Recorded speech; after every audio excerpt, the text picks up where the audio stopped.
الحمد للہ رب العالمین والصلاة والسلام علی محمد وآلہ واصحابہ اجمعین، اما بعد فاعوذ باللہ من الشیطان الرجیم، بسم اللہ الرحمن الرحیم۔ لقد کرمنا بنی آدم وحملناہم فی البر والبحر۔ محترم ناظرین و سامعین، فکر و نظر کی دعوت دیتے ہوئے ہم اپنی گفتگو کی تیسری منزل پر پہنچ گئے ہیں، اور ہمیں اس عنوان پر اپنی بات کو آگے بڑھانا ہے کہ کائنات میں انسان کی حیثیت کیا ہے، اس کا مقام کیا ہے، اس کا رتبہ کیا ہے۔ انسان کی حیثیت کا اندازہ کرنے کے لیے اگر ہم تخلیق آدم کے واقعے پر نگاہ ڈالتے چلیں تو بات بڑی واضح اور صاف ہو جائے گی۔ حضرت آدم کی پیدائش کا ذکر کرتے ہوئے قرآن مجید میں اللہ تبارک و تعالیٰ نے ارشاد فرمایا، وَإِذْ قَالَ رَبُّكَ لِلْمَلَائِكَةِ إِنِّي جَاعِلٌ فِي الْأَرْضِ خلیفہ، اور جب تمہارے رب نے فرشتوں سے کہا کہ میں زمین میں ایک اپنا خلیفہ بنانے والا ہوں، یعنی اللہ تبارک و تعالیٰ کی طرف سے یہ اعلان ہوا کہ ہمارا ارادہ یہ ہے کہ ہم اس زمین پر جس کا نام دنیا ہے ایک خلیفہ مقرر کریں۔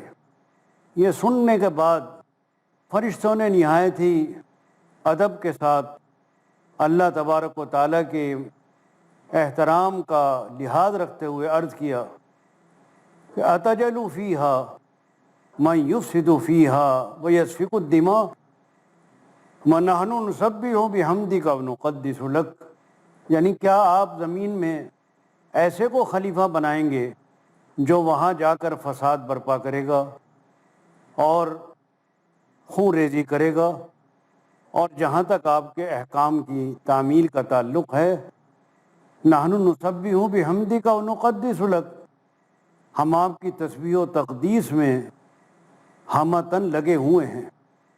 فرشتوں کا یہ عرض کرنا بتا رہا ہے کہ اس سے پہلے فرشتوں کو کوئی تجربہ ہو چکا تھا۔ وہ تجربہ کیا تھا؟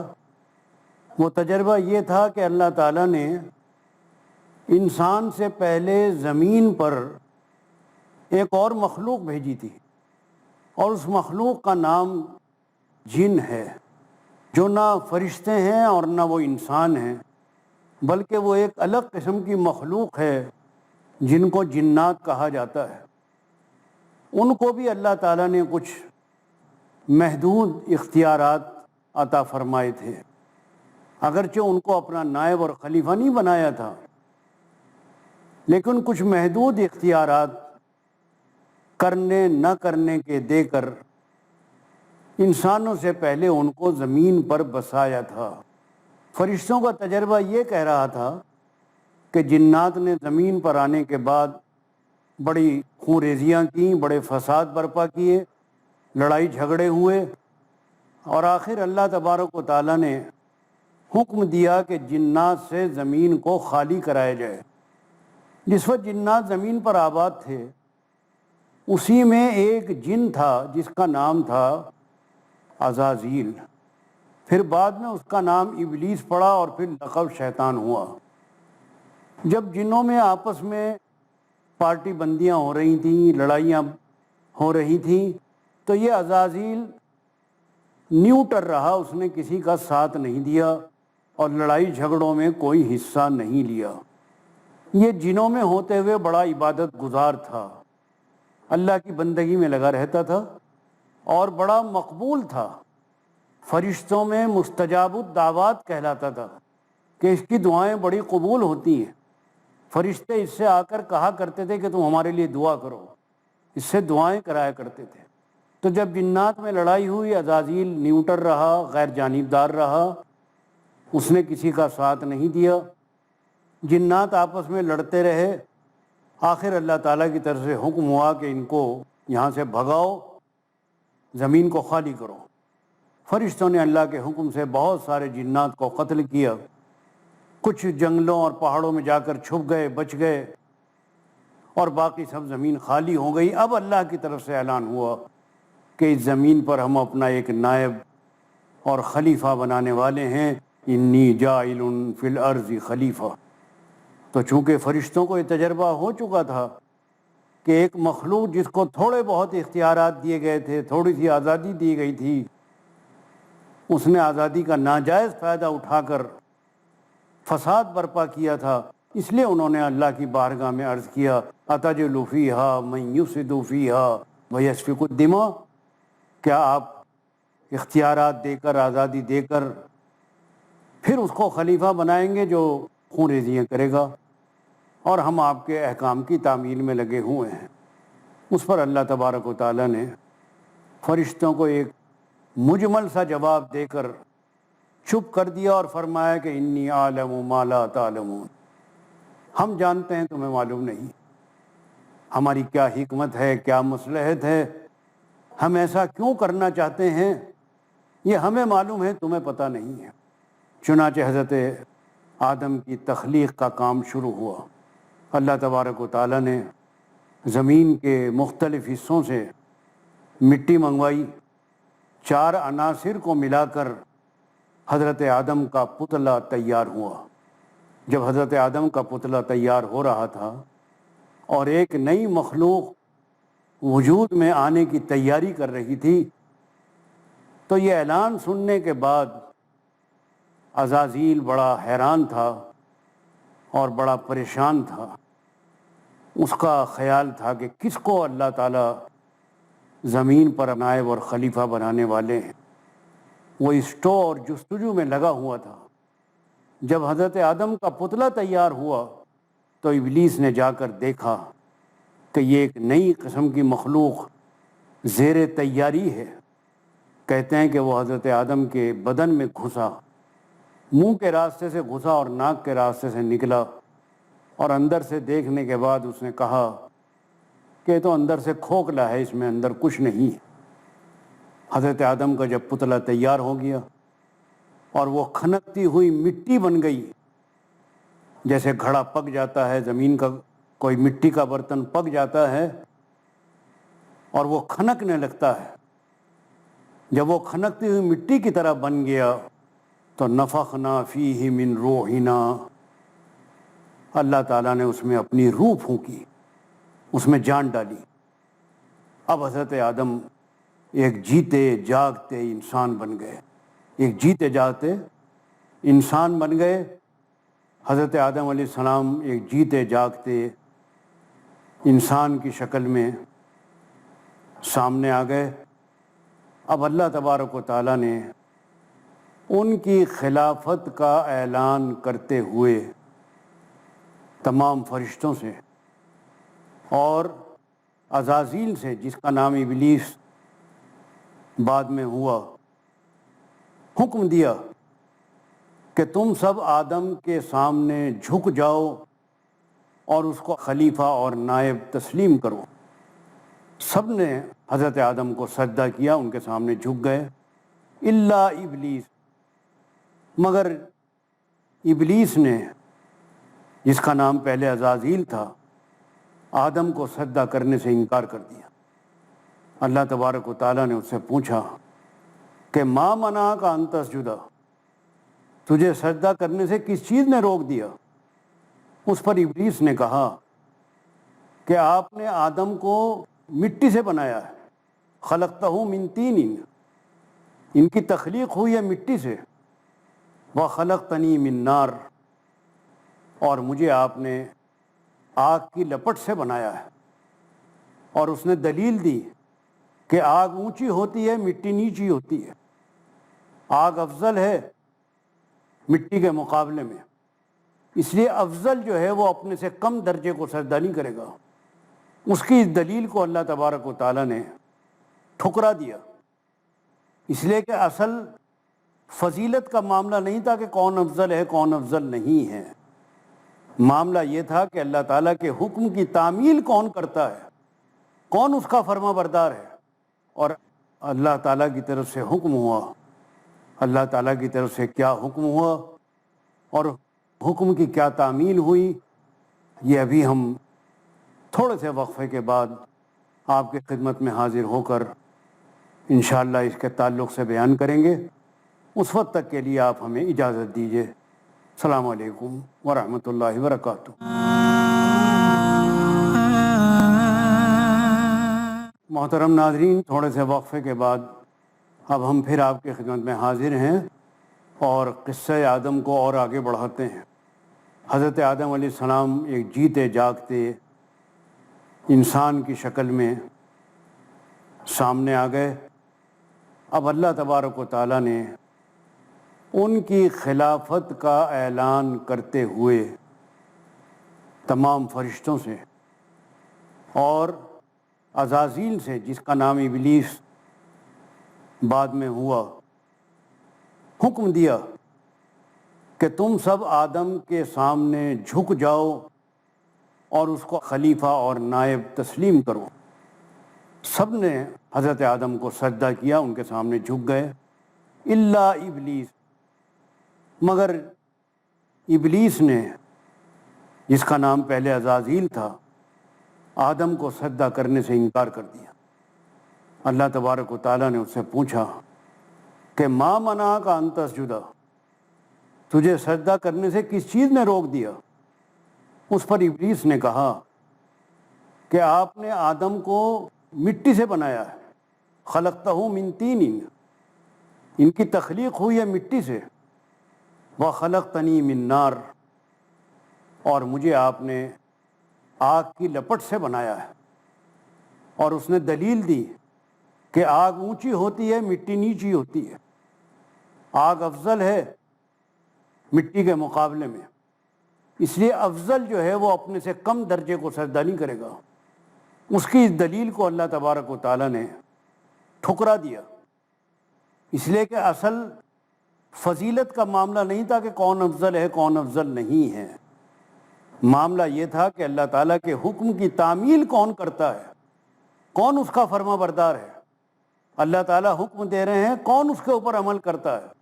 فرشتوں نے عمل کیا، ابلیس نے عمل کرنے سے انکار کر دیا، اور اس کے ساتھ ساتھ اس نے اپنے انکار کی دلیل بھی دے دی، بجائے انکار پر شرمندہ ہونے کے اس کو مدلل کرنے کی کوشش کی۔ اللہ تبارک و تعالیٰ نے کہا کہ تم ہماری بارگاہ سے نکل جاؤ، تمہارے اوپر لعنت ہے۔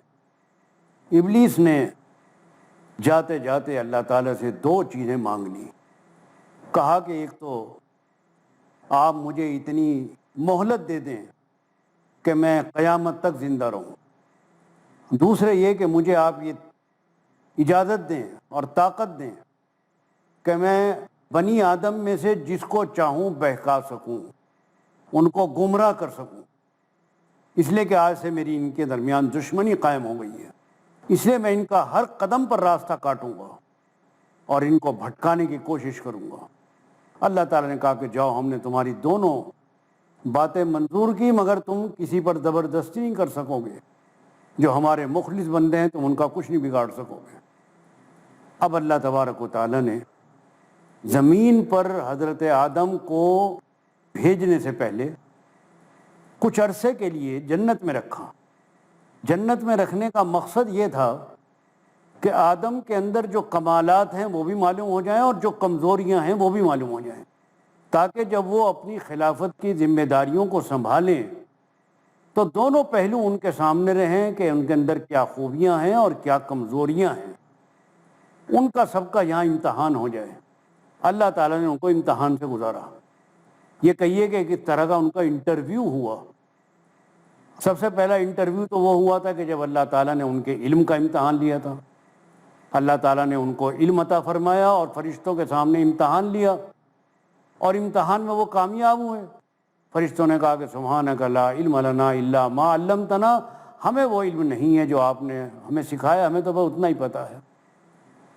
تو علم کے امتحان میں حضرت آدم کامیاب ہو چکے تھے، اب عمل کے امتحان میں بھی ان کو دکھانا تھا کہ وہ کس حد تک کامیاب ہوتے ہیں، اس لیے کچھ عرصے کے لیے ان کو جنت میں رکھا۔ حضرت آدم نے جنت میں جا کر اللہ تبارک و تعالیٰ سے عرض کیا کہ میں یہاں ہر طرح کی راحت و آرام کے باوجود تنہائی محسوس کرتا ہوں، اکیلا پن معلوم ہوتا ہے۔ یہ تنہائی کا احساس دراصل فطرت کی آواز تھی کہ انسان اکیلا نہیں رہ سکتا، انسان سماج کے اندر رہتا ہے، کسی کے ساتھ رفیق بن کر رہ سکتا ہے، اس کو ساتھی کی ضرورت ہے۔ اللہ تعالیٰ نے ان کی درخواست منظور کی، وَخَلَقَ مِنْهَا زَوْجَهَا، ان کی رفاقت کے لیے ان کا جوڑا، ان کی بیوی بنائی حضرت حوا۔ اب یہ پہلا انسانی جوڑا آدم اور حوا کا جنت میں رہنے لگا۔ اب امتحان ہوتا ہے۔ اللہ تعالیٰ نے جنت میں ان کو کہا کہ تم جہاں چاہے بیٹھو، اٹھو، کھاؤ، پیو، رغداً حیث شئتما، لیکن دیکھو ایک درخت متعین کر دیا کہ تم دونوں اس درخت کے پاس مت جانا، اس کا پھل مت کھانا، ولا تقربا هذه الشجرۃ، اس کے پاس بھی مت پھٹکنا، فتکونا من الظالمین، اگر تم نے ہمارے حکم کے خلاف کیا تو تمہارا شمار ظالموں میں ہوگا۔ اب شیطان نے ان کے دل میں وسوسے ڈالے، ان کے خیالات کے اوپر اثر انداز ہوا۔ خیال پر اثر انداز ہو سکتا ہے انسان کے یا کوئی دوسرا انسان کے اوپر، یہ کوئی مشکل بات نہیں ہے۔ خیالات کا اثر خیالات پر پڑتا ہے، خیالات کو متاثر کرتے ہیں۔ تو اس نے دل میں خیال ڈالا اور وسوسے پیدا کیے کہ یہ تو شجرۃ الخلد ہے، اس کو کھانے کے بعد آدمی ہمیشہ جنت میں رہے گا اور کبھی جنت سے نکالا نہ جائے گا۔ بس یہ وسوسہ اور یہ خیال آیا، اور حضرت آدم اللہ کی ہدایت کو اور اللہ کے فرمان کو بھول کر ان کا ہاتھ بڑھا اور اس درخت کا پھل کھا لیا۔ اس کا پھل کھانا تھا تو اس کے اثرات ظاہر ہوئے، اور وہ لباس جنت کا جو حضرت آدم اور حضرت حوا پہنے ہوئے تھے وہ ان کے بدن سے اتر گیا، اور پہلی بار دونوں نے ایک دوسرے کو بغیر لباس کے دیکھا۔ فوراً احساس ہوا کہ ہم سے غلطی ہو گئی۔ اب وہ نادم ہوئے، شرمندہ ہوئے، اور شدت ندامت میں ان کے سمجھ میں نہیں آتا تھا کہ ہم کن الفاظ میں اللہ تعالیٰ سے معافی مانگیں۔ اللہ تعالیٰ نے ان پر رحم کرتے ہوئے ان کو وہ الفاظ سکھائے کہ ان الفاظ میں ہم سے معافی مانگو۔ ربنا ظلمنا انفسنا وَإِن لَّمْ تَغْفِرْ لَنَا وَتَرْحَمْنَا لَنَكُونَنَّ مِنَ الْخَاسِرِينَ، اے ہمارے رب، ہم نے تو بڑا ظلم کیا ہے اپنے اوپر، اگر آپ نے ہمیں معاف نہ کیا تو ہم تو بڑے خسارے میں رہیں گے۔ اللہ تعالیٰ نے ان کی خطا معاف فرما دی، لیکن حکم یہ ہوا کہ چونکہ تمہیں زمین کا خلیفہ بنایا گیا تھا، اس لیے اب تمہیں زمین پر جانا ہے۔ وَلَكُمْ فِي الْأَرْضِ مُسْتَقَرٌّ وَمَتَاعٌ إِلَىٰ حِينٍ، اب تمہارا ٹھکانہ زمین پر ہے، اور وہاں ہم نے ہر طرح کے سامان جن کی تمہیں ضرورت پیش آئے گی زندگی گزارنے کے لیے وہ سب مہیا کر رکھے ہیں، لیکن تمہارا زمین پر رہنا سہنا ہمیشہ کے لیے نہیں ہوگا، بلکہ ایک مقررہ مدت تک کے لیے ہوگا۔ الی حین، یعنی زمین پر تمہارا قیام عارضی ہے، مستقل نہیں ہے۔ اب اس سے جو کائنات میں انسان کا مقام متعین ہوتا ہے وہ یہ ہے کہ اللہ تبارک و تعالیٰ نے اس زمین پر انسان کو اختیارات دیے ہیں، آزادی دی ہے، بر و بحر میں تصرف کے اختیارات دیے ہیں۔ لقد کرمنا بنی آدم وحملناہم فی البر والبحر، ہم نے بنی آدم کو بڑی عزت دی ہے، ان کو خشکی اور تری میں تصرف کی طاقت دی ہے، وہ خشکی میں جیسے چاہے تصرف کرے، ہواؤں میں جیسے چاہے تیرے، سمندروں میں جیسے چاہے گھومے، تمام یہ چیزیں یہاں کی اس کے قبضے میں دے دی ہیں، اس کے اختیار میں دے دی ہیں کہ ان کو وہ جیسے چاہے استعمال کرے۔ اب اگر وہ ان کو جائز طریقے پر استعمال کرتا ہے تو اس کا استعمال جائز ہے، اور اگر ان اختیارات کا غلط استعمال کرتے ہوئے ان چیزوں کا ناجائز استعمال کرتا ہے تو اس کا استعمال ناجائز ہے۔ تو بات جو ہماری شروع ہوئی تھی ہم نے فکر و نظر کی دعوت دیتے ہوئے اپنی بات کو اس بات سے شروع کیا تھا کہ کائنات میں انسان کا مقام اور حیثیت کیا ہے۔ تو انسان کا مقام یہ ہے کہ جتنی بھی چیزیں اس زمین و آسمان کے درمیان میں ہیں یہ سب انسان کی خادم ہیں، انسان کی خدمت کے لیے پروردگار نے ان کو پیدا کیا ہے۔ انسان ان کا مخدوم ہے اور یہ ان کی خادم ہے۔ تو جب انسان ان کا مخدوم ہے، ان پر حاکم ہے، ان کا استعمال اس کو کرنا ہے، تو ان میں سے کسی چیز کے سامنے اس کا جھکنا، اس کی بندگی کرنا، اس کی عبادت کرنا انسان کی شرافت، اس کی عظمت اور اس کے وقار کے بالکل خلاف ہے۔ اللہ تعالیٰ نے اس کو صرف اپنی بندگی کے لیے پیدا کیا اور تمام چیزیں اس کے اختیار میں دے کر ان کو اس کا خادم بنایا ہے۔ یہ چاند ہے، یہ سورج ہے، یہ بارش ہے، یہ درخت ہیں، یہ جانور ہیں، یہ اللہ کی مخلوقات ہیں، کوئی نفع دیتی ہے، کوئی نقصان دیتی ہے، کسی سے انسان کوئی فائدہ اٹھاتا ہے، یہ تمام چیزیں انسان کی خدمت کر رہی ہیں، انسان کے کام آ رہی ہیں۔ تو یہ مخدوم نہیں ہے، مخدوم انسان ہے۔ قصہ آدم سے یہ بات متعین ہو کے سامنے آ گئی اور کھل کر سامنے آ گئی کہ انسان کا مقام اس کائنات میں بہت بلند اور بہت اونچا ہے۔ اپنی اس حیثیت کو سمجھ کر انسان کو اپنے قدم آگے بڑھانے چاہیے اور زندگی کا سفر طے کرنا چاہیے۔ بس اسی بات کو ہم یہاں تک ختم کرتے ہوئے آپ سے اجازت کے طلبگار ہیں۔ انشاءاللہ ملاقات ہوتی رہے گی، ملتے رہیں گے، باتیں ہوتی رہیں گی۔ السلام علیکم ورحمۃ اللہ وبرکاتہ۔